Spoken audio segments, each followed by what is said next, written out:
I've been thinking a lot about humor lately, so I want to talk about it again. And of course, we're going to be talking about NaNoWriMo because it is the last week in October. And it is I Should Be Writing Season 17, Episode 73. Well, I should be writing. I should be working on my craft. I should be writing. I should be submitting my next draft. But I'm sitting home watching Doctor Who. Anyway, hi there. Welcome to I Should Be Writing. This is a podcast for wannabe fiction writers. I'm your host, Mur Lafferty.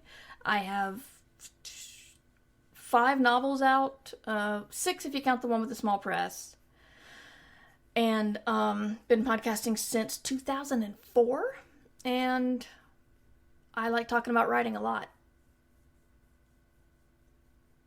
And I say I like to keep doing this even though I've pretty much said the same things over and over again, but yesterday I realized that I need to listen to my own advice. This is mortifying, but I'm saying it because just to let you guys know that it's a constant struggle. And that is including people with flashbacks or people in flashbacks and dead people. I believe my book has around 8 or 9 names that start with T. And I have complained about how did Tolkien get away with Sauron and Saruman? Especially because they were both bad guys. How? And I even have an Evil Mur piece of advice saying to throw in twins and triplets, all with the same letter beginning their names. So that was just weird that I realized this, and I had to go through and start changing them. And if you caught my Just Chatting stream yesterday, I was talking about how hard it is to work really hard to work on a book for months and months and months. And then because of edits or whatever, you change something.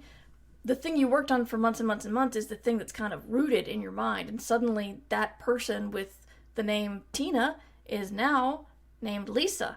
Only we're changing it back to Tina. But that's another story. So I had to be very careful with the search and replace. And I caught one embarrassing thing where I turned Timothy into Samothy. I liked that name a lot, but I figured that would be an in-joke between me and me. So I decided not to have that. But yeah, I had just T names all over the place. Good guys, bad guys, suspects, people from the past, old boyfriends, just T names. They're all T names. And I switched one of them to a C name and forgot I have another major character with a C name. I hate naming things. I hate it. I hate it. And this is one of the reasons why I'm so bad at it. So, went back and forth with my editor this morning about who gets to keep the T. And, I think she was right. I was going to let the dead guy have it. One of the dead guys. But she said this other person's like a major character who's going to be in the second book. So how about we give it to her? Okay. And everybody else gets a new name that I get to remember. Not everybody else. A lot of people. Why? Why did I do that? I don't know. It's all of these things are, you just have to be ever vigilant. So yeah, we usually start with what I've been up to, and that would be I finished the copy edits of Station Eternity and got it turned in. I'm excited. So, what I've been up to, the copy edits. And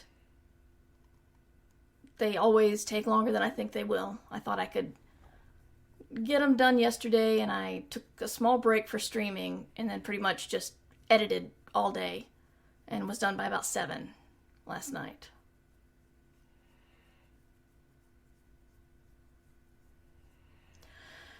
The thing I worry about naming is sometimes I name people things and I just think I'm coming up with a name. I once had a character named Arthur Doyle. Really. His middle name was not Conan. I just thought it was a nice name. So, yeah, it's hard to keep up when you don't even realize that you're doing that. It's the whole George Glass situation from the Brady Bunch.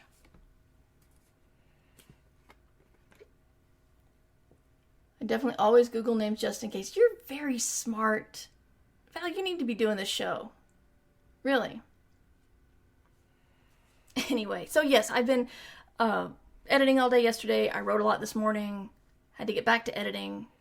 I get back to writing after this. And I'm really hoping I can put several big projects down this week. I'm really, really hoping.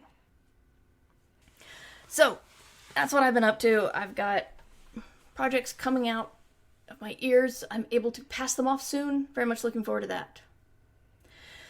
So, I have, next part of the show is called Good News. I would like to hear your good news if you have any good news. My good news is Blaseball's back. My sad news is I just made a new account. Apparently, my account was just gone. And I would be bitter, except I think we already lost everything anyway. Like snacks. What am I looking for? I'm looking for good news. I had good news in the chat. You tell me your good news, and I will push the yay button. So, I have excellent good news in the email. If you have good news you want to put in the chat, go for it. Lark writes, my good news is that I put myself up to collaborate on an audio drama, which is way outside my comfort zone. I keep expecting for the project to fall apart, but so far so good. My outline for the story just came back with positive comments. Thanks for all the encouragement you put out there, especially coming into NaNoWriMo season. That's awesome, Lark. Well done. I can't wait to hear more about how the audio drama is going.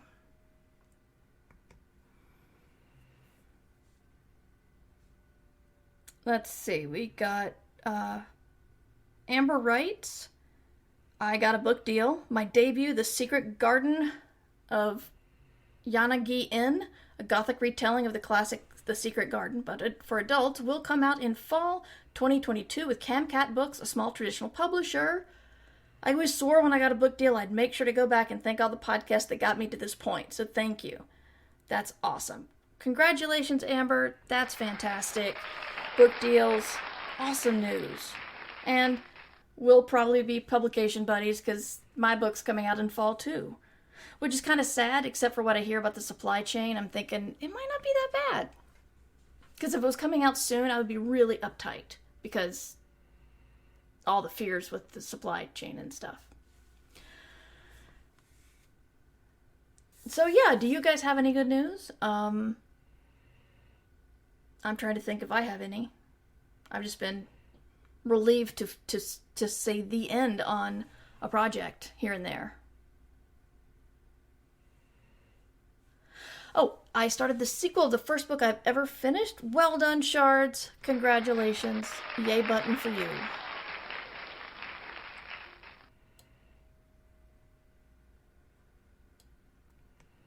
And as chat says, I do have, Hugo Voting is almost done. Is it this month? It's over this month. Oh, crap. So, it's going to be the weirdest Hugo's yet. Okay, maybe not as weird as 2015. Yeah, nothing's going to be as weird as Hugo's 2015, but 2015 was the year that No Award won 6 Hugos. If you're not a Hugo scholar. But anyway, this year we've had like 6 months voting time, and it'll be given out in December. So yeah. Anyway, I'm eligible for Best Editor and Best Semi-Pro-Zine for Escape Pod. So if you're voting, that's all I'm saying. I am 7 submissions away from my goal of 100 for the year. Underpope, that's amazing. I've probably asked you this, but do you know what you're going to do when you're done? When you hit your 100? I heard that as Noah Ward 16 Hugos, and it took me a moment to realize what you said. I was thinking, I might need to try this Noah Ward author. Oh boy, that was interesting. Oh, that's right. If we're still doing good news, I released a new song today. You should have the right to put links in the chat, Devo Spice, so go ahead and do that. I will say a yay for your new song. Please link it in the chat. Devo Spice, aka The Fump, is a good friend of mine and does comedy rap and put out a new song today. Okay, Underpope's going to take a bit of a break and then start over next year. Hey, Gabriel. Tell me if I get it wrong. I'm sorry. I think if I say it enough times, I will get it wrong several times, so I should stop. Spy Scribe is doing okay. Got new notes in this morning, and they are not as dire as the cover letter made me fear. Not good news necessarily, but it's my partner's birthday today and no medical issues so far on this one. Hey, that's awesome. Okay, we got the Pumpkinhead song in the chat. All right, anybody else have any good news they would like to share?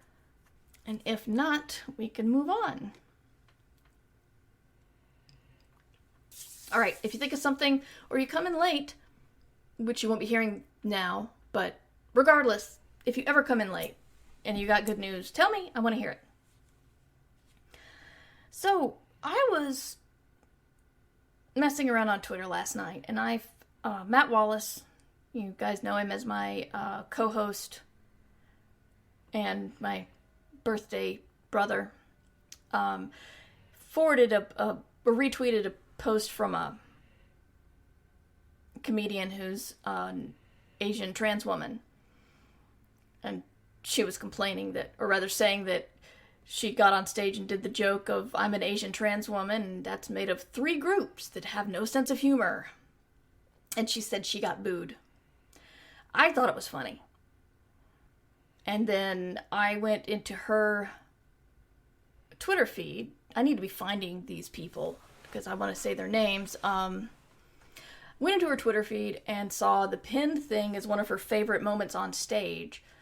And it's her doing a roast with another comedian who I believe has cerebral palsy. And they insult everything. They insult everything about each other, including all of the topics that you're not supposed to. And they made fun of themselves. It's you know, the guy in the chair said, you know, my arms are straighter than you are. And I can't say one of my favorite jokes because it's got a bad word in it, but it was really interesting. I don't think about roasts a lot. I get my feelings hurt. I probably am way too fragile of a flower to be roasted, but it is interesting how that seems to be a section of humor that relaxes some of its rules. But considering that these folks were making just horrible jokes, I was thinking about it, and it made me realize it's the whole, it's not just punching down and punching up. Punching down is when an able-bodied person makes a joke about somebody in a wheelchair. That's punching down. That's going after a group that's, you know, not as numerous or powerful as you. And a lot of this, you know, like when black people can call each other a certain name that white people should not say, ever. And that's okay. We've got a lot of other words we can use, guys. So, punching up is the jester making fun of the king. It's making fun of the people who have the power. But this felt more lateral punching. And then I stopped thinking about punching. And then I started thinking about tickling. And I really hope that Valerie will chime in, because we were talking about it this morning on the Discord. I know it sounds ridiculous, but you know how you can't tickle yourself? You just can't. I don't know why. There's probably somebody who's studied it somewhere that tells you how the brain works, and you just can't be tickled if you're tickling yourself. But it feels like when you're making jokes about yourself like this, and I'm not saying like being cruel and putting yourself down, like I'm garbage, I'm a terrible writer, I'll never hit another deadline again, blah, blah, blah. It's more, when you're making just fun of yourself. And you think it's funny, and you're doing it to make other people feel fun. Other people laugh. Feel funny? What the hell am I talking about? Okay. And I just kept thinking about when you tell those jokes that mock your situation, it doesn't hurt because it's like you're tickling yourself. Whereas if somebody else does it, you're going to feel it.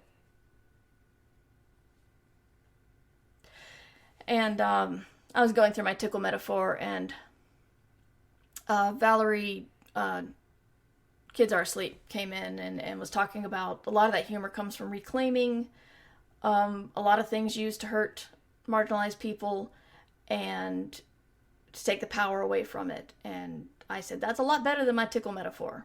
But I still think it works. Because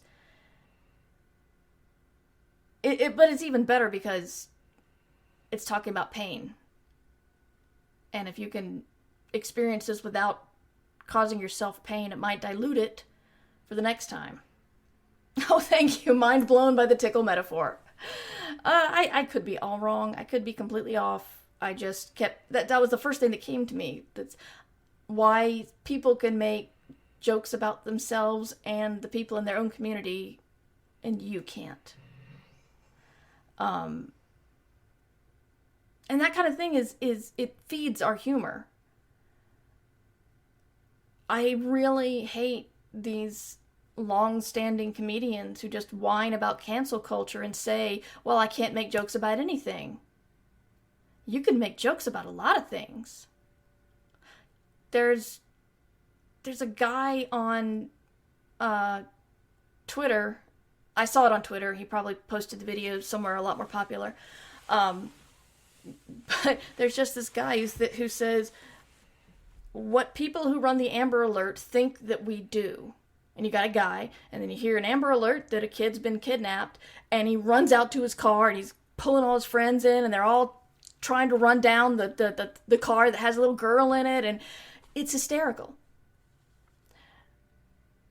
And any of the jokes on Brooklyn Nine-Nine, it manages to be hysterical while... Did have one episode that was fat-phobic, and that's not cool, but they never make fun of the fact that there are two gay people on the show. They don't make fun of the racial dynamic. And it still manages to be really funny. So, I'm sorry you can't make jokes about date rape anymore. Think harder. It's out there. They're out there. And if you're still not sure, then find some of these shows or books that manage to be very funny without hurting anybody. Douglas Adams did it. I used Douglas Adams in my in a lecture I did about humor. And the book by, I want to say Steve Kaplan, wrote a book on how to take apart humor and learn how to do it better. And he says his formula for humor is an inept person who tries to do something that they have no experience in, and they do it horribly, and they don't give up. So the first two things that come to mind was the one he mentioned in his book, which was Tom Hanks trying to put on his clothes when he's in the movie Big. That's he doesn't say like, wow, I'm a large person now and these are little boy pants. And no, he just tries to put them on. And when it doesn't work, he tries harder to put them on. Same with Arthur Dent, where he's completely out of his element. Everybody is talking way, way above his head about what's going on, and all he wants is a cup of tea. And he manages to shut the computer down because the computer's trying to figure out why anybody would want tea. And Arthur keeps trying to fix it or improve things, and things just keep going worse and worse and worse. And I guess he does get them out of that, but it doesn't turn out good for the whale or the petunias. So it's just that kind of struggle of every time you try to do something, it fails. And you don't give up. Giving up makes it a tragedy. Also, when your lover dies, but that's more of a Shakespeare thing. But I recommend Stephen Kaplan's The Tools of Comedy. I'll even write that down.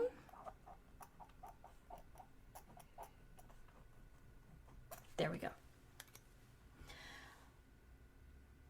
Because people don't think that comedy has any kind of... They think you're either funny or you're not. But I believe Devo Spice can tell you that when you're trying to think up something funny, you go through many, many iterations. Unless you're going to tell me that, like, all of your songs burst forth from your head, fully formed and amazing like Athena. And then I'll just have to not be your friend anymore because I'll be too jealous. But, yes, phased out is here. Is the yay button working? Yesterday we paid the deposit and signed the lease on our first apartment together. Move in over the month of January. That's amazing. That's great. You getting married in the spring? Oh, that's adorable, phased out. The first place we looked at, and I loved it, and was afraid she wouldn't, and she was thinking the same thing. Sounds like you guys are a good team. Billy Boy, good to see you. Good comedians do not need to rely on subjects that are hurtful. Using hurtful jokes is just an example of laziness on behalf of the comedian. Exactly. Really? Just... So, congratulations, phased out. So yeah, I think a lot about humor because I I try to put it into my stuff, even though I have the struggle of my last couple of stories have been dark. But I still want the humor. And while we have done this in horror many times, I think mine has been dark in a different way. And I've been worried I'm not hitting the right balance of sodomy and dinosaurs. You guys know that story? It's one of my favorite stories of science fiction of all time. I'll tell the story. Yes, Under Pope, Hidden Tools of Comedy by Steve Kaplan. I remembered his name. Go me. Alright, unless somebody wants me to not tell it, I will tell the dinosaurs and sodomy story because it is one of my favorite stories. If you don't know, there is a workshop called Clarion that has, it's a 6-week workshop in the middle of summer. It requires you to take a leave of absence from your work or make sure you're not in school at the time. It's not cheap. It's, you leave your family. It's a huge commitment. But every week, aside from the people who run it, a new author comes in and teaches for the week. And this happens 6 weeks. And a lot of your favorite science fiction writers have gone through Clarion. I think, God, I want to say Cory Doctorow, Cameron Hurley, I'm not sure. who else. They all leave my head, but I do know that they're just amazing people go and present, and amazing people come out of it. So, I can't... The 1 week we had a person who said that all the stories he was getting was like, they were dark and depressing. He's like, man, you guys are really depressing. You need more dinosaurs in your stories. And they're all like, okay, more dinosaurs. Okay, got it. Oh, you also have to write a story a week, because that's another part of the grueling part, a story a week. So next week comes, and they all write stories about dinosaurs, and that teacher's like, everything's so chipper and dinosaur. You guys need to like reach deep and like talk about horrible things like sodomy. And they're all like, okay. And so then the next week, the teacher comes in and gets a whole bunch of dinosaurs and sodomy stories. And they're completely baffled. Why am I getting all these stories about dinosaurs and sodomy? And the lesson we got is, you have to find the right ratio of dinosaurs to sodomy. If you want to read it better with names that are actually involved, you can search for dinosaurs and sodomy, and it was originally on the blog Making Light by Patrick and Teresa Nielsen Hayden. It is... most of what I've written recently has been trying to strike a dinosaur sodomy proper ratio. And I haven't always done it. I think that's one reason I had to rewrite my novella so many times. Because I'm writing about a totalitarian future with a kid's show. Yay! So, that was fun. Yes, I'm definitely going to perform that Google search. I'm sure Chuck Tingle won't be the first result. That's a good point. I would love to see Chuck Tingle try to make that story more outrageous. But yeah, I mean, I think if you use specifically those words and Making Light, you'll find it. But I think I'm going to wrap up for the feed. So I'll be back on Thursday with a pre-NaNo episode, and hope to see you there. If you want to get in touch with me, mightymur@gmail.com. My website is at murverse.com. You can see me live on Twitch every Tuesday and Thursday, 3 p.m. Eastern Time, where I should be writing live. I do about half an hour, and then we all hang out and talk a little bit more after we're done recording. So you're welcome. I hope you can make it. If you want to listen to the entirety of this episode with the chat later, you can support on Patreon, patreon.com/mightymur. I'm going to be opening up more interesting offers on Patreon soon, if that can be an incentive for you. And otherwise, if you can't support, then give a retweet or a review. I appreciate it. Every little bit helps. So, y'all take care, and you should be writing. I Should Be Writing is available to you under a Creative Commons Attribution Non-Commercial No Derivatives license. Theme music by John Anelio. Art by Numbers Ninja. Production by Summer Brooks. And hosting by Libsyn. Find all of this information and more at murverse.com. And remember, we can't do this without you. Thanks for your support. Well, I should be writing. I should be working on my craft. I should be writing. I should be submitting my next draft. But I'm sitting home watching Doctor Who. Yeah, I'm sitting home watching Doctor Who.